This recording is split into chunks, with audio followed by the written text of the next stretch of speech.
Mega family, mega brothers మధ్య ఉన్న unity మంచి ఫ్యామిలీలో లేదా? ఓవైపు అన్న కోసం తమ్ముడు తప్పిస్తున్నాడు, తమ్ముడి గెలుపు చూసి అన్నలు ఆనందిస్తున్నారు. సేమ్ టైం మంచి ఫ్యామిలీలో అన్నదమ్ముల ఆస్తుల కోసం కొట్టుకొని కేసులు పెట్టుకుంటున్నారు. అందుకే మరోసారి మెగా వర్సెస్ మంచు అనే డిస్కషన్ తెరపైకి వచ్చింది.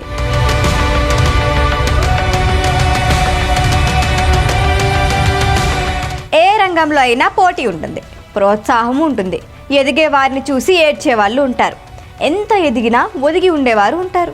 ఇండస్ట్రీలో ఎన్నేళ్లు గడిచినా టామ్ అండ్ జెర్రీ సిరీస్లా మెగాస్టార్ వర్సెస్ మోహన్ బాబు తగాదాలు నడుస్తూనే ఉంటాయి. ఎలాంటి వివాదాలు లేవంటూ ఎప్పటికప్పుడు పరిస్థితిని చక్కదిద్దేందుకు చిరంజీవి ప్రయత్నాలు చేస్తూ వచ్చారు. కానీ మోహన్ బాబు మాత్రం ఎప్పటికప్పుడు విషం కక్కుతూనే వచ్చారు. ప్రతి విషయంలో చిరంజీవితో తనను తాను కంపేర్ చేసుకోవటం, పోటీ పట్టడం మోహన్ బాబుకి మొదటి నుంచి అలవాటు. ఒకప్పుడు గొప్ప నటుడిగా పేరున్న మోహన్ బాబు చిరంజీవి సినిమాలకు గట్టి పోటీ ఇచ్చారు. విలన్గా ప్రస్థానం ప్రారంభించి కలెక్షన్ కింగ్గా ఎదిగారు. అదే సమయంలో చిరంజీవి నటన, డ్యాన్సులు వరుస విజయాలతో అంతకు మించి స్టార్డమ్ అందుకున్నారు. అయితే తానే గొప్ప అనే అభిప్రాయంతో ఎక్కడికక్కడ చిరంజీవితో పోల్చుకుంటూ వచ్చారు మోహన్ బాబు. లేటెస్ట్గా మోహన్ బాబు ఇంట్లో ఆస్తుల రచ్చతో మరోసారి ఈ రెండు కుటుంబాల మధ్య కంపారిజన్ వచ్చింది. 9 డిసెంబర్ 2024 మెగా అభిమానులకి మర్చిపోలేని రోజు.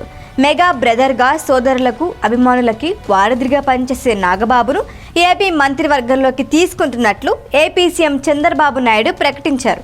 జనసేన విజయం వెనుక నాగబాబు కష్టం ఎంతో ఉంది. వాస్తవానికి ఆయనకి టీటీడీ చైర్మన్ పదవి కానీ, రాజ్యసభ సభ్యత్వం కానీ లభిస్తుంది అనే ప్రచారం జరిగింది. కానీ వాటిపై ఆశ లేదని తప్పుకున్నారు నాగబాబు. అయితే పార్టీ కోసం సోదరుడు పడిన శ్రమకు తగిన ఫలితం దక్కాలి అని పవన్ కళ్యాణ్ ఆశించారు. సోదరుడిని ఏకంగా మంత్రినే చేశారు. నరసాపురం నుంచి 2019లో ఓటమి చెందిన 2024లో పోటీకి సిద్ధమయ్యారు. అనకాపల్లి సీటు కోసం ప్రయత్నించిన కూటమి కోసం ఓ అడుగు తగ్గాల్సి వచ్చింది. అప్పటికి తమ్ముడు వెంటే ఉండి గెలుపు కోసం కృషి చేశారు. చిరంజీవితో రాజకీయంగా సైద్ధాంతిక విభేదాలున్న ఆయన్ని తండ్రిలానే భావించారు. గెలిచి ప్రమాణ స్వీకారం చేసిన వెంటనే అన్నయ్య ఆశీర్వచనం తీసుకున్న దృశ్యం వాహ్వా అనిపించింది. అందరి గుండెల్ని టచ్ చేసింది. కుటుంబం అన్నాక విభేదాలు లేవని కాదు, చిన్న చిన్నవి ఉన్నా వాటికి చెక్ పెడుతూ మెగా బ్రదర్స్ కలిసిమెలిసి ఒకే కుటుంబంగా ఉన్నారు. అదే డిసెంబర్ 9, 2024 క్రమశిక్షణకి మారుపేరుగా చెప్పుకునే మోహన్ బాబు కుటుంబానికి బ్యాడ్ డే అని చెప్పుకోవాలి. ఆస్తులకి సంబంధించి తండ్రి కొడుకులు అన్నదమ్ముల మధ్య విభేదాలు ఎప్పటి నుంచి ఉన్నాయో తెలియదు, కానీ డిసెంబర్ 9న ఆ వివాదం రచ్చకెక్కింది. ఏకంగా ఒకరిపై మరొకరు కేసులు పెట్టుకునే వరకు వెళ్ళింది. గతంలోనూ తన ఇంటికి వచ్చి అన్నయ్య మంచు విష్ణు దాడికి పాల్పడ్డాడని ఓ వీడియో రిలీజ్ చేశాడు మనోజ్. ఆ తర్వాత గొడవ సర్దుమడిగింది. ఇప్పుడు ఏకంగా ఆత్మగౌరవం కోసం పోరాడుతున్నా అంటూ రోడ్డెక్కాడు మనోజ్. కుటుంబంలో గొడవలు సహజం, సర్దుకుంటాయని విష్ణు చెబుతున్న పరిస్థితి చేయిదాటినట్లే కనిపిస్తుంది. 15 ఏళ్ల క్రితం చిరంజీవికి వజ్రోత్సవాల సమయంలో లెజెండ్ అని ఇచ్చిన బిరుదుని మోహన్ బాబు అడ్డుకున్నారు. తనకెందుకివ్వరు అంటూ గొడవకి దిగారు. ఊహించని ఘటనకి బాధపడిన చిరంజీవి ఎవరు లెజెండ్ అన్నది భవిష్యత్తులో తెలుస్తుంది, అప్పుడు నేను ఈ బిరుదు తీసుకునేందుకు అర్హుడినా కాదా అన్నది తెలుస్తుంది అన్నారు మెగాస్టార్. ఆ తర్వాత మెగాస్టార్ ఎలా ఏ స్థాయికి ఎదిగారో, ఎన్ని అవార్డులు రివార్డులు అందుకున్నారో చూస్తూనే ఉన్నాం.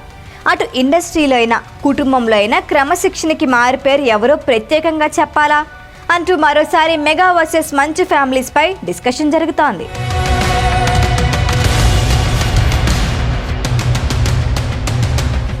ఈ వీడియో కనుక మీకు నచ్చినట్టయితే లైక్ చేయండి, షేర్ చేయండి, సబ్స్క్రైబ్ చేయండి. అలాగే పక్కనే ఉన్న బెల్ ఐకాన్ని క్లిక్ చేయండి.